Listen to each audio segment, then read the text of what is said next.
One of the main goals of thermodynamics is to describe the transfer of energy. We've already described two processes as a transfer of energy, work and heat, and they're both connected to each other. As a thermodynamic system does work, it loses heat. When work is done on a system, it gains heat. So heat is converted to work, and work is converted to heat. Together, the work and heat transferred into or out of the system represent the change in its internal energy, which, as you might recall, is the total kinetic energy and potential energy of all the molecules in the system. This idea that the change in internal energy is equal to the change in work plus heat is so fundamental that it's known as the first law of thermodynamics. So we can have an equation to use for analysing problems. We write the first law like this. The internal energy, U, of a closed system is equal to Q, the heat transferred to the system, minus W, the work done on or by the system. It's important to remember that when we talk about changes in internal energy, if heat is transferred into the system, Q is positive, and if heat is transferred out of the system, Q is negative. And if work is done on the system,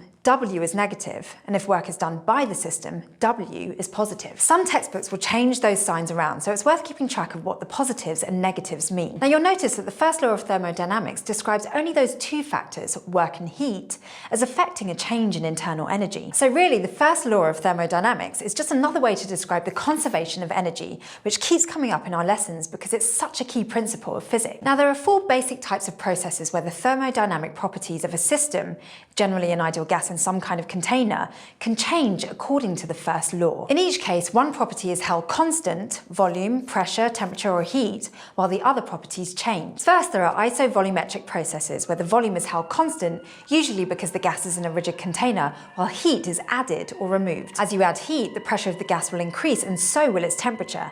As you remove heat, the pressure and temperature would decrease. Isovolumetric processes are kind of boring as thermodynamic processes go. The gas is stuck inside its container, and no matter how much heat you add, the gas doesn't do any work. You're just increasing its internal energy. But isobaric processes, where the pressure is held constant while heat is added or removed, are a little more interesting. Here, the volume of the container is allowed to change, usually because the gas can move a piston. As you add heat, the volume and temperature of the system increase, and as you remove heat, the volume and temperature decrease, which means that an isobaric process can do work.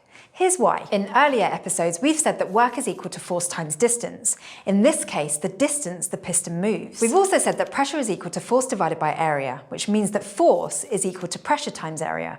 So work is equal to the gas's pressure times the piston's area times the distance it moves. And one more step. The area of the piston times the distance it moves will be equal to the change in the volume of the container. So the work done during an isobaric process is equal to the pressure of the gas times the change in the volume. If heat is added, the volume goes up and the piston moves outward, so the system does work. If you push the piston inward, you're doing work on the system, so its volume goes down. The third type of thermodynamic processes are isothermal. That's where temperature is held constant, usually by connecting the system to a much bigger system whose temperature would take a lot of heat to change, known as a heat reservoir. The heat or volume of a system is then changed very slowly so that the other properties can adjust while the temperature essentially stays constant. An isothermal process is kind of like an isobaric process in that if you add heat, the volume will expand, so the system will do work. Another difference between isobaric and isothermal processes is that since temperature is held constant in isothermal processes, the internal energy of the ideal gas can't change. And the first law of thermodynamics says that heat minus work is equal to the change in the internal energy of the system,